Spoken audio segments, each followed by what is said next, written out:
ગુજરાતની રાજનીતિમાં જ્યારે પાટીદાર અનામત આંદોલનની આગ ભભૂકી ઉઠી હતી ત્યારે એક યુવાન ચહેરો એ સતત ચર્ચાનો વિષય બન્યો હતો અને એ યુવાન ચહેરો એ છે હાર્દિક પટેલ.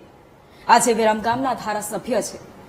આંદોલનકારી તરીકેની તેમની સફર જ્યારે શરૂ થઈ અને સક્રિય રાજકારણમાં તેઓ આવ્યા, પરંતુ આ સફર એ ચર્ચાનું કેન્દ્ર પણ રહી અને વિવાદોનું પણ કેન્દ્ર રહી. આજે ઘણા બધા સવાલો તેમને કરવાના છે. સક્રિય રાજકારણ વિશે તેમને સવાલ કરવાના છે. સવાલ એ પણ તેમને કરવાનો છે કે આંદોલનકારી તરીકેની જ્યારે તેમની સફર શરૂ થઈ અને સક્રિય રાજકારણમાં જ્યારે તેઓ પ્રવેશ્યા ત્યારબાદ તેમના જીવનમાં શું બદલાયું, એની સાથે સમાજ માટે તેમનો અભિગમ કેવો છે, અને એની સાથે સૌથી મહત્વપૂર્ણ પ્રશ્ન એ પણ છે કે ગુજરાતની જે હાલની રાજનીતિ છે એને તેઓ કઈ રીતે જોઈ રહ્યા છે. અને આ ઘણા બધા સવાલો છે.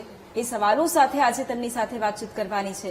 આપણી સાથે અત્યારે વિરમગામના ધારાસભ્ય હાર્દિકભાઈ પટેલ જોડાયા છે. સૌથી પહેલા તો હાર્દિકભાઈ ખૂબ સ્વાગત છે આપનું. હાર્દિકભાઈ, સૌથી પહેલો પ્રશ્ન, કારણ કે આંદોલનકારી તરીકેની એક સફરની શરૂઆત થઈ હોય એટલે હાર્દિક પટેલ મારા મત મુજબ એક ધારાસભ્ય છે, એના પહેલા એક આંદોલનકારી આગેવાન કહો, નેતા કહો, કંઈ પણ કહો એ છે. એટલે મારે એ જ જાણવું છે કે ધારાસભ્ય બની ગયા છો, પણ શું અત્યારે પણ હાર્દિક પટેલમાં એ આંદોલનકારી એ કંઈક રહ્યું છે ખરું? આંદોલન કરવા પાછળનો એક હેતુ હતો અને હેતુ પરિપૂર્ણ થાય અને પછી ધારાસભ્ય બન્યા તો જરૂરી નથી કે ધારાસભ્ય બન્યા પછી પણ આંદોલનની ભૂમિકામાં કામ કરીએ.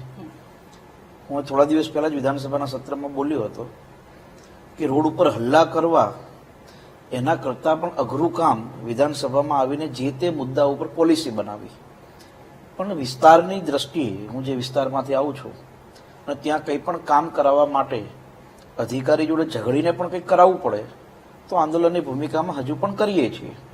પણ એક વાત બહુ સ્પષ્ટ છે કે 2015માં જ્યારે જે પત્રકારો એમને જોયા હોય, આજે અમને જે જોતા હોય 10 વર્ષ પછી, તો એ અમારામાં એનાલિસિસ એવું કરે કે બહુ બધો બદલાવ આવી ગયો છે કે 2015-16માં તો એકદમ આક્રમકતા, એકદમ લડાઈની વાતો થતી, પરંતુ હવે અમે પોલિસી મેકિંગ કામ કરીએ છીએ કે જ્યાં જરૂર પડે અહીંયા પોલિસી બને, કાયદો બને, વિસ્તારના રોડ, રસ્તા, ખેતી, ખેડૂત, યુવાનો ઉપર કામ થાય. અને એના માટે હું એવું માનું છું કે શાંત રહીને પણ કામ થઈ શકે છે. જરૂર પડશે તો એ ભૂમિકામાં પણ કામ કરીશું. ઓકે હાર્દિકભાઈ, ગુજરાત રાજનીતિની વાત કરીએ તો તમારા માટે ગુજરાતની રાજનીતિમાં સૌથી શ્રેષ્ઠ અથવા તો તમે આદર્શ કોને માનો છો?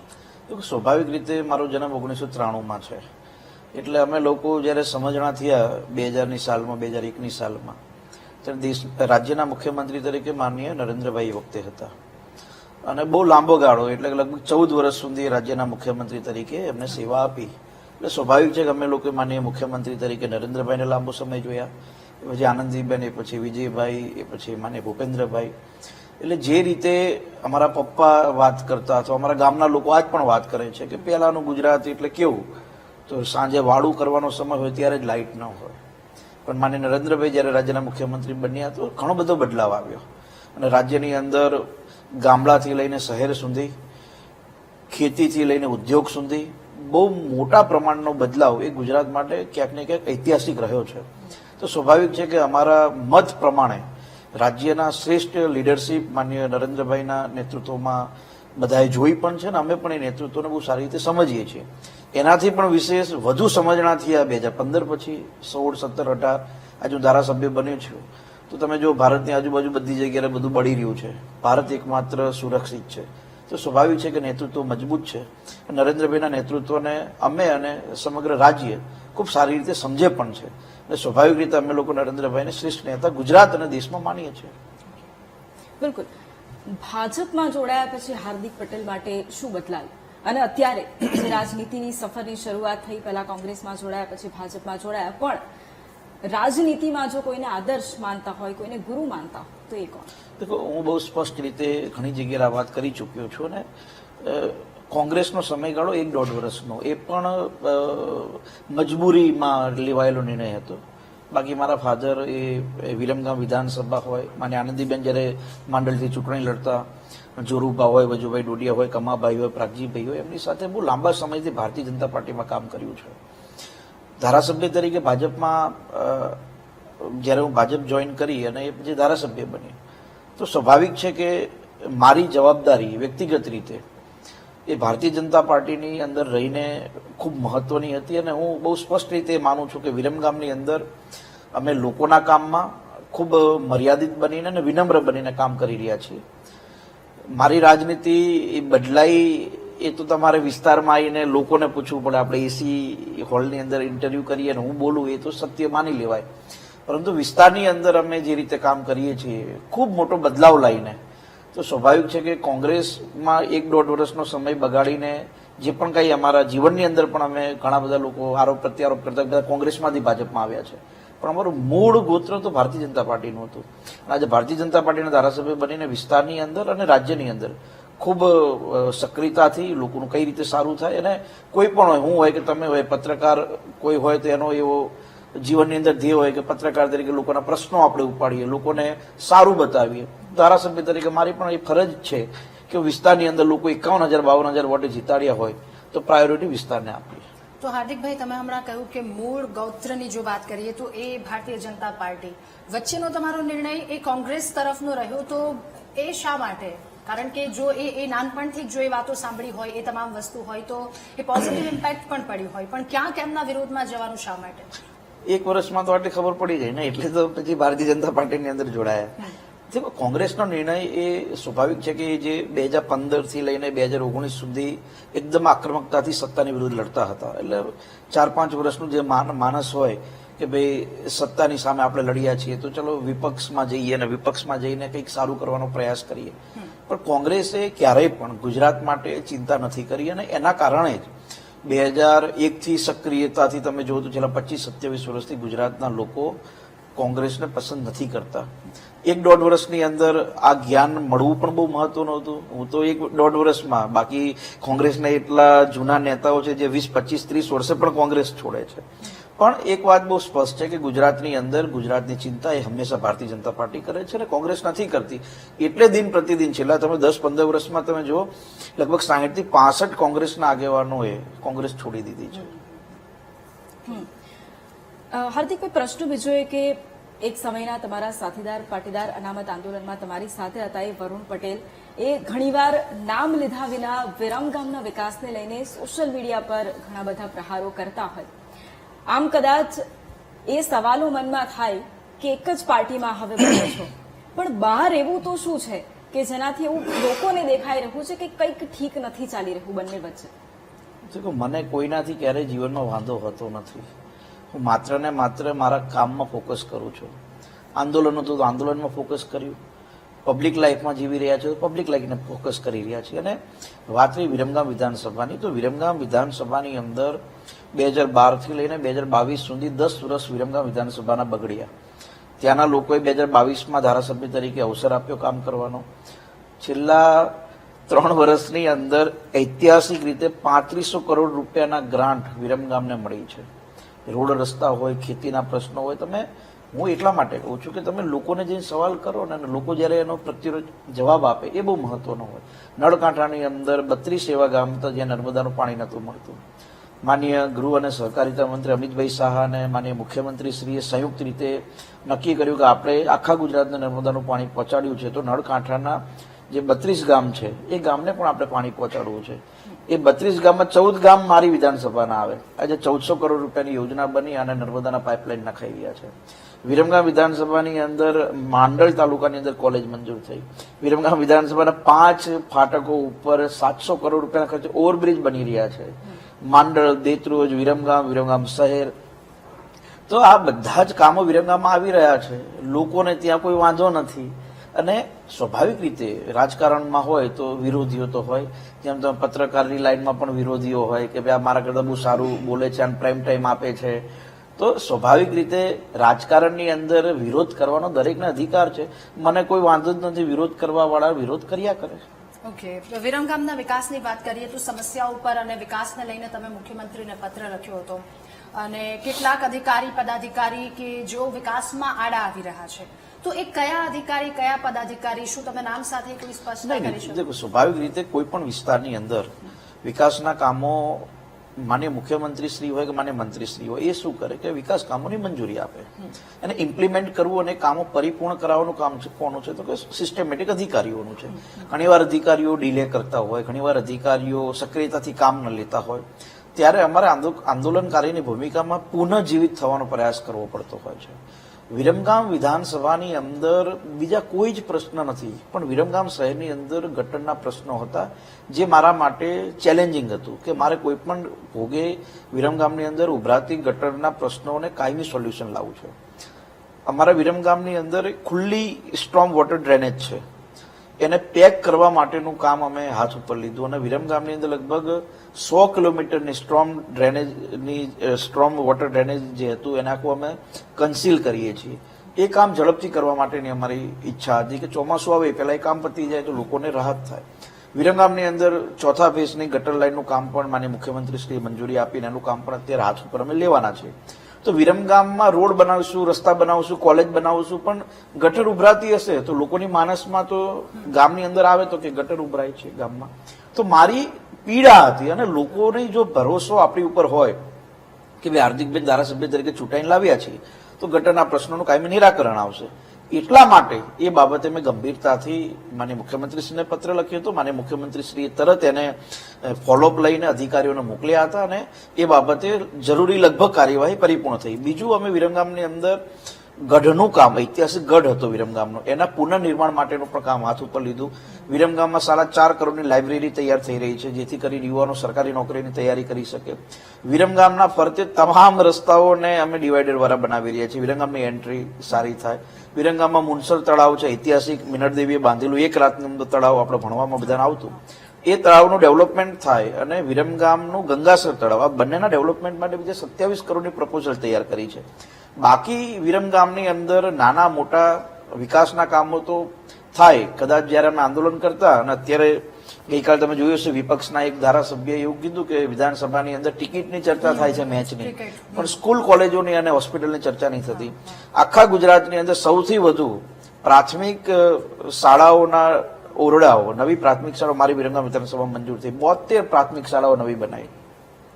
પેટા આરોગ્ય કેન્દ્ર, પ્રાથમિક આરોગ્ય કેન્દ્ર અને CSC સૌથી વધુ વિરમગામ વિધાનસભામાં મંજૂર કર્યા. તો પ્રાથમિક સુવિધા એટલે શિક્ષણ, આરોગ્ય ઉપર પણ અમારી વિધાનસભામાં બરાબરનું ધ્યાન અપાય છે અને આવનારા દિવસની અંદર માત્ર વિકાસની વિરાસતને પણ ધ્યાન આપીએ છીએ.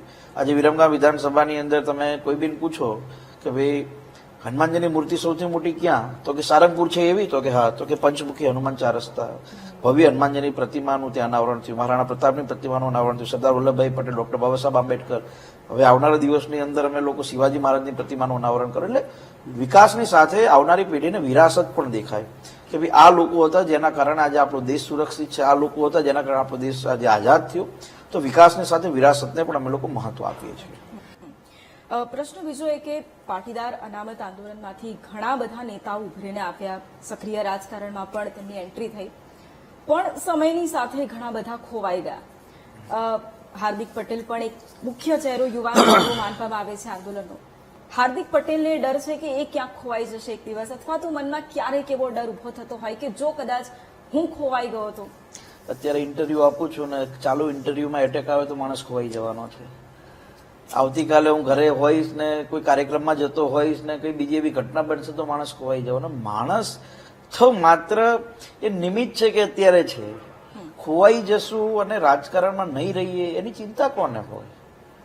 જે આ બધી ચિંતા લઈને ફરતો હોય એને હોય. આજે હું 2015માં મારી ઉંમર 20 વર્ષની હતી. હું ભારતના કોઈ પણ રાજ્યના મુખ્યમંત્રીને વિધાઉટ એપોઇન્ટમેન્ટ મળી શકતો હતો. 2017ની અંદર કોઈ પણ સંવિધાનિક પદ ઉપર ન હોવા છતાં પણ સેન્ટ્રલ સિક્યુરિટી, Z+ સિક્યુરિટી મળતી હોય. સૌથી નાની ઉંમરે ગુજરાતનો આજે 30 વર્ષની ઉંમરે ધારાસભ્ય બન્યો હોય તો ખોવાઈ જવાનો ડર જ છે. એનો કંઈ હતું જ નહીં ને અમારી જોડે. તો હું કોઈ, મારા ફાધર કોઈ મુખ્યમંત્રી નતા કે હું ધારાસભ્ય બનીને આવ્યો છું, મને ચિંતા હોય મારા પપ્પાની લેગેસી મારે સાચવી રાખવાની છે. મારા ફાધર તો એક ખેડૂત હતા, મારા ફાધર તો એક સબમર્સિબલ પંપનો બિઝનેસ કરતા હતા. મારા ઘરમાં તો કોઈ સરપંચની ચૂંટણી નથી લડ્યું. ખોવાવી જવાનો ડર કોને હોય? જેને પોતાની મહેનત ન કરી હોય ને બધું મળી ગયું ને એને ખોવાઈ જવાનો ડર. અમે ખોવાઈ જશું, શૂન્ય થઈ જશું, ફરીથી 100 સુધી પહોંચશે. તો ખોવાઈ જવાની ચિંતાની બધું સ્વાભાવિક રીતે હું એવું માનું છું કે રાજકીય માણસોએ ન કરવી જોઈએ. હા, મુખ્યમંત્રીનો દીકરો હોય તો એને ચિંતા કરવી પડે કે મારો બાપ મુખ્યમંત્રી હતો, મારે મુખ્યમંત્રી બનવું જોઈએ અથવા મંત્રી બનવું જોઈએ. અમારી જોડે કંઈ હતું જ નહીં, આજે અમે અહીંયા પહોંચ્યા છીએ. તો એ ખોવાવી જવાના ડરની કોઈ ચિંતા નથી. પણ એક વાત બહુ સ્પષ્ટ છે કે તમે સારું કામ કરતા રહો, એ ચાહે પરિવાર માટે, તમારા વિસ્તાર માટે, તો લોકો તમને એ જ પ્રેમ ભાવ સાથે સ્વીકારે. હું કોંગ્રેસમાંથી ભાજપમાં આવ્યો હતો ને, તો એ જ વિરમગામની અંદર મારી પહેલા જે વ્યક્તિ કોંગ્રેસમાંથી ભાજપમાં આવ્યા એ 7,500 માટે ચૂંટણી હારી ગયા હતા. હું કોંગ્રેસમાંથી ભાજપમાં આવ્યો, 52,000 જીત્યો. કહેવાનો મતલબ લોકોને ખબર છે કે જે માણસે 22 વર્ષની ઉંમરે આંદોલન ઊભું કર્યું હોય અને સમગ્ર ભારતના સવર્ણ સમાજને 10% અનામત મળતી હોય, બિન અનામત આયોગ નિગમ તૈયાર થતું હોય, તો અમારી એટલી તો કેપેસિટી છે કે 4.5 લાખની વસ્તીની વિધાનસભાને ડેવલપ ન કરી શકીએ. તો લોકોએ એ ભરોસો અમારી ઉપર કર્યો. અને આજે ખેતીવાડી હોય, રોડ રસ્તા હોય, યુવાનો હોય, આજે વિરમગામ વિધાનસભાની અંદર મારાથી બનતા તમામ એવા પ્રયત્નો થતા હોય છે કે વિરમગામ વિધાનસભાના લોકોનું કામ થાય. અને એમાં કોઈ કચાશ અમે રાખવાના પણ નથી. અને અમારો મેનિફેસ્ટો જે અમે તૈયાર કર્યું હતું 2012ની વિધાનસભાની ચૂંટણીમાં, મેં નોટરીરાઇઝ કર્યું હતું કે આ કામો અમે કરીશું. એવા મારા 20 કે 22 કામોમાંથી અમે 18 કામ તો પરિપૂર્ણ કરી દીધા છે. તો ભવિષ્યની અંદર વિરમગામનો એક મહત્વનો પ્રશ્ન ટીકા નંબર 10નો છે, એને સોલ્યુશન લાવવું છે. ભવિષ્યની અંદર મુનસર તળાવનું એવું ડેવલપમેન્ટ કરવું છે કે અમદાવાદ એરપોર્ટે કોઈ માણસ ઉતરે, ત્યાંથી ધરોઈ જાય, ધરોઈથી અંબાજી આવે, અંબાજીથી મોટેરા આવે, મોટેરાથી બહુચરાજી આવે, બહુચરાજી મારા મુનસર તળાવ થઈને જાય, ત્યાંથી એ લોથલ જાય, લોથલથી સ્ટેચ્યુ ઓફ યુનિટી જાય. તો એક વિરમગામના આ બધા મુખ્ય પોઈન્ટ છે જે પોઈન્ટોનું અમારે ડેવલપમેન્ટ કરવું છે. વર્ષોની એ સમસ્યા છે, એ સમસ્યાનું નિરાકરણ કરવું છે. તો હું એવું માનું છું કે આપણે ઘર બનાવવું હોય, જીવનના 20 વર્ષ કાઢી નાખીએ ત્યારે 2 BHK મકાન બનતું હોય છે. તો આ તો આવડી મોટી વિધાનસભા તૈયાર કરવાની છે અને થશે. એટલે ખોવાવી જવાનો બિલકુલ ડર નથી. અને ખોવાવી જવાનો ડર એ હોત તો 2020ની અંદર અમે 1 વર્ષ જેલમાં પણ ન રહ્યા હોત. ઓકે, કેટલાય આંદોલન સમયે થયેલા એ કેસ અને ત્યારબાદ કેટલાય તેમાં શહીદ પણ થયા છે આંદોલન વખતે. તો એમના માટે હાર્દિક પટેલે શું કર્યું અથવા તો આગામી સમયમાં તમે શું કરવાના છો? શહીદ પરિવારો માટે તો આખા સમાજે બધું કર્યું છે. સમાજના દરેક સંસ્થાઓએ, સમાજના આગેવાનો, ઇવન એ વખતે સરકારે, મને વિજયભાઈ મુખ્યમંત્રી હતા, મને ઉપમુખ્યમંત્રી નીતિનભાઈ હતા, સરકાર અને સમાજે સાથે મળીને શહીદ પરિવારોને સંપૂર્ણ રીતે ન્યાય આપવાનો, આર્થિક મદદ કરવાનું કામ કર્યું છે. અને સ્વાભાવિક છે કે આવી બધી ઘટનાઓ જ્યારે આંદોલનમાં બનતી હોય તો આંદોલનના નેતા તરીકે માત્ર આ સવાલ અમને જ થતા હોય અને એનો જવાબ અમે એ જ બખૂબીથી આપતા હોઈએ છીએ કે શહીદ પરિવારો માટે સમાજે, સરકારે અને વ્યક્તિગત રીતે અમે બનતું અમારાથી હતું એ બધું કર્યું છે. હા, અમે કુદરત નથી કે અમે એ પરિવારના જે વ્યક્તિ જતા રહે છે એને પાછા લાવી શકીએ. કદાચ ભગવાને એ શક્તિ આપી હોત તો એ પણ કરવાનો પ્રયાસ કરત, પણ અમારાથી બનતી તમામ પ્રયાસ કર્યા છે. અને ભવિષ્યમાં પણ એવા પરિવારોને કોઈ મદદની જરૂર હશે તો એકદમ નિસ્વાર્થ ભાવે ઉભા રહીને મદદ પણ કરીશું. પ્રશ્ન બીજો એ અને કે કેસ તમે સવાલ શહીદ પરિવારનો કર્યો, ઓકે ગુડ, કે ભાઈ અમારી ફરજમાં આવે, અમારે કરવું જોઈએ. અમારી ઉપર 32 કેસ થયા, તો અમારા માટે કોણ કરશે? એ કેસ એમાંથી અમુક કેસ પાછા ખેંચાયા છે. હવે તમે સમાજ માટે આટલું લડી રહ્યા છો તો તમે ખુદ એટલા મજબૂત છો.